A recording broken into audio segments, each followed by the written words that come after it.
What's going on, everybody? Welcome back to the channel, and in today's video we're going to be talking about Kingdom of the Planet of the Apes. Directed this time around by Wes Ball, this film stars people like Owen Teague, Freya Allan, Kevin Durand, Peter Macon, William H. Macy, and more. So for those of you who have been following this channel for a while, you know that a few years back I actually covered the recent trilogy from the Planet of the Apes franchise, Rise, Dawn, and War of the Planet of the Apes, and I covered those with my buddy Trav of Trav Tries, and I talked about in those movies how much I absolutely loved that reboot trilogy and just what it kind of did for the original films, how it kind of heightened the material in a lot of ways, while also just being incredible on their own. And I mean this 110% when I say that that trilogy of Planet of the Apes films, for me, stands up there with the greatest trilogies like the Lord of the Rings trilogy or the original Star Wars trilogy. I love Rise, Dawn, and War for the Planet of the Apes. I love those films. I think they are top tier movies and top tier Planet of the Apes films. And so a few years after War for the Planet of the Apes, when I heard that they were going to be coming back with a new trilogy, I was a little concerned. It felt like a lightning in a bottle kind of situation, and I was really worried that they were going to just completely kind of taint that entire vision that I had of how good those movies were. Of course, it wouldn't have necessarily messed it up, but I just didn't really want continuation that maybe was just not going to be as good and tarnish the legacy of the movies that we just got. But when I heard that Wes Ball was going to be directing, I was at least a little bit more intrigued. He directed the 3 Maze Runner films, and while I don't necessarily love the last Maze Runner film, I enjoyed a lot about those films visually and when it came down to action and a lot of big things that go on and character work, so I was at least intrigued going into this.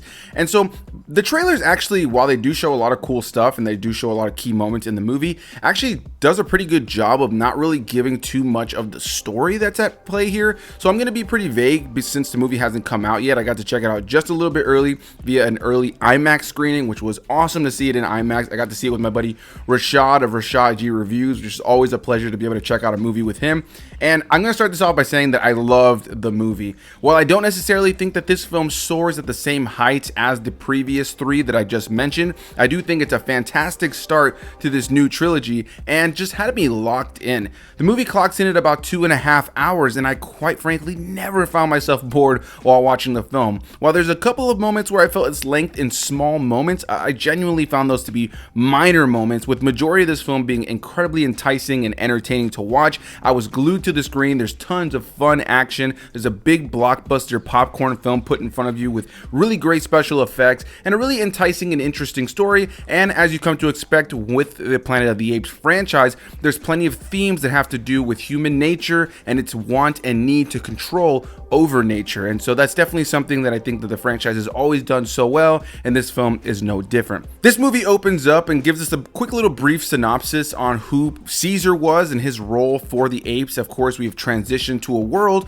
where a virus has spread that has made all of the apes incredibly intelligent, allowing them to have a lot more sentience and have the ability to speak. And of course, at the point of this movie, we see them already having agriculture, they're fishing, they're building things, they have kind of found a place in architecture, they have a whole society, they're raising and training birds, and so their entire kind of civilization has wildly changed. But of course, while that's happening with the apes, we know that based on previous films that same virus actually either killed off the human race, or those who survived unfortunately actually lost intelligence and lost their ability to speak. And so that's the world we're jumping back into. It gives a brief synopsis on who Caesar is at the beginning of this film, and then says many generations later, as we are focusing on a new character played by Owen Teague, known as Noah. And after Noah's clan of apes has been attacked by another clan of apes led by the villain of this film, Proximus Caesar, an ape who has taken the name of Caesar and has completely bastardized his message and his viewpoint, taken all of his famous lines that we all know and love from Caesar and completely manipulated them for him to have control and power. Now Noah must go on an adventure to try to find where these other apes are, where they have taken the other parts of his clan members who have been taken by Proximus Caesar and his apes. And throughout the course of that journey, he runs into another ape known as Raka, who is played by Peter Macon, who is an orangutan who is the last of the Order of Caesar, a group of apes who 110% lived by the code that Caesar had when it came to how to handle each other as apes. And if you've seen any of the marketing for this film, film, you know that there's one human at the center of it, a young woman played by Freya Allan, known as May. And, you know, as I mentioned before, you have this world where the humans that have survived have lost their intelligence and they don't have the ability to speak. But we learn pretty quickly that this specific young woman is very important to the villain of the film, Proximus Caesar, and he wants to get his hands on her. So now Noah, May, and Raka must find their way to where Proximus Caesar is so that they're able to try to save all of Noah's family members who have now been captured by Proximus Caesar. And that's the basic gist of this film without getting too deep into spoilers, because this film is 2.5 hours long, and so there are a lot of ape characters that we're following, some that are close to Noah, our main character, some that are close to the villain of this film. There's a few other humans we meet in the mix, and some other apes that are just kind of there that are part of the story in general. And overall, what I can say about this film is that I found it to just be so much fun. This is a popcorn film at its best in a lot of ways. I found it to be really enticing to watch visually as well. Similar to the previous installments in this franchise, you have top tier visual effects that bring these animals, these apes, to life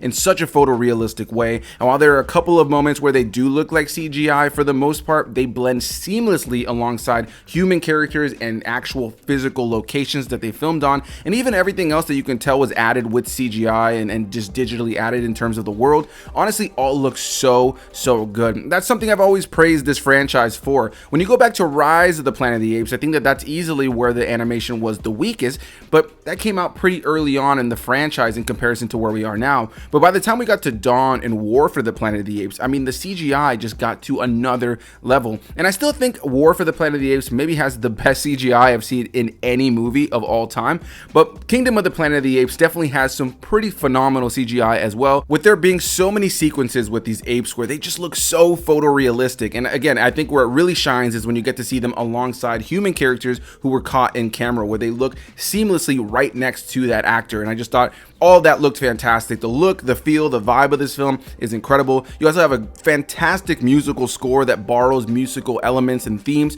from previous installments in the Planet of the Apes franchise, not just the last three, but also going back to the OG Planet of the Apes film. If you're a fan of that OG Planet of the Apes film, or you are familiar with that OG music, you'll definitely hear that throughout the course of the film in moments. And as a longtime Planet of the Apes fan myself, it was nice to hear those homages to the music while also having its own new score that really heightened the tension in a lot of moments. And if you've seen the Maze Runner films, Wes Ball is fantastic when it comes to fast-paced, crazy action where our characters are in very over-the-top chaotic situations and in a lot of peril. And there are so many moments in this film where the characters are caught in over-the-top perilous situations. And even there was a moment where the characters again got caught in this chaotic moment, only for my buddy Rashad to lean over to me and be like, dude, these guys can't catch a break. And I looked at him and said, I was just thinking the exact same thing.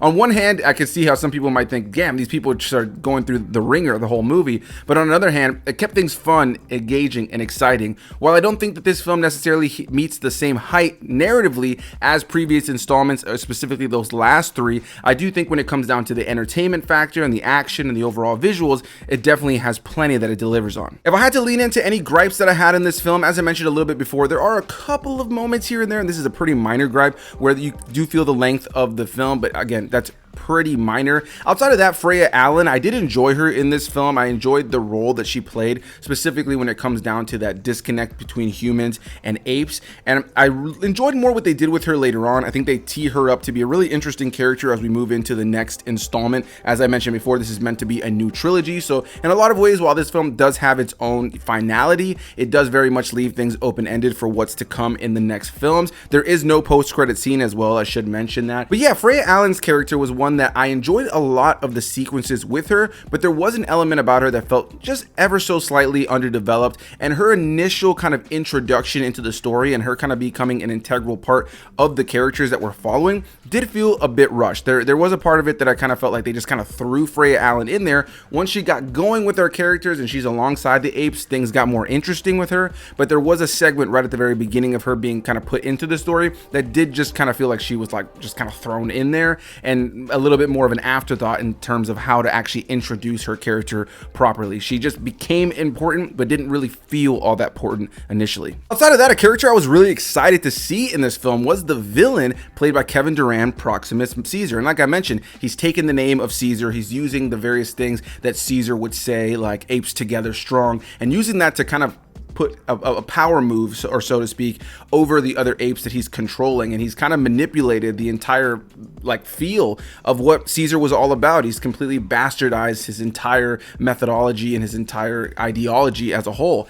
And so, you know, I thought he was an interesting character, but in some ways he kind of was just your generic bad guy who wants powers. But I thought they could have done more with his character. I enjoyed a lot of sequences with him. I found it to be very manipulative, as well as being very threatening and imposing in moments. But there was an element of his character that made me feel like they showed a little bit too much of him in the trailer for some of the key moments that I really enjoyed. And I just feel like there should have been a little bit more of him. I feel like he's a character that should have been introduced a little bit earlier in the film. He is introduced at a certain point where it's pretty integral to have him introduced, but I do feel like he could have been a character they could have done a lot more with a little bit earlier in the film to just expand upon him a little bit more. Really enjoyed Kevin Durand's performance, and that's 2 for 2 because I just saw him not too long ago in Abigail. I thought he was fantastic in that movie as well, and so here he is once again giving a great performance. But I do feel like they could have done a little bit more with him, even though I did still enjoy that character. And with all that said, as you can tell, I really enjoyed this film. I found it to be a good time. I think if you're a fan of the Planet of the Apes franchise, if you enjoyed those last 3, there's going to be a lot of fun to be had. I do think that it's one of those things that because of how good the last 3 were, go in with fairly tame expectations. I don't think you should necessarily go into this movie expecting it to be better than those movies. But for me, as a longtime fan of the franchise and a ginormous fan of the last 3, I really enjoyed it. I spoke to a few of the other people who I saw the film with, or some of the other critics that I've gotten to know that go to some of these early screenings. One person was kind of a little bit mixed on it, but most of everybody else I spoke to had a blast with it. And even though it doesn't feel as much like a almost like political thriller that some of the other films feel like, and this one felt more like a blockbuster, it just genuinely seemed like most people had a good time with it, and I'm right on board with it. I'm excited to see the 2nd and 3rd installment in this new trilogy, and in a lot of ways I really enjoy the fact that this isn't a new trilogy that just kind of feels like it's trying to kind of skirt by the fact that there was really great movies that came before. The movie opens by really just kind of paying homage to the films that have come before this. It does recognize that those films are integral to tell the story that's here. So that's another thing to just kind of add on here at the end of this review. If you're going into this thinking, I didn't see those last 3, can I just watch this one? Technically you can, but you will be missing something because there is an integral portion of this story that leans on the narrative that played out in those last 3 films. So a big thanks to you guys for watching, and I really want to hear what all of you guys have to say, so definitely leave those comments down below. Hit that like button down below if you guys enjoyed the video. Definitely helps the channel out, and if you like more early reviews just like this one, definitely hit that subscribe button, and I'll see you beautiful people in the next one. Bye-bye.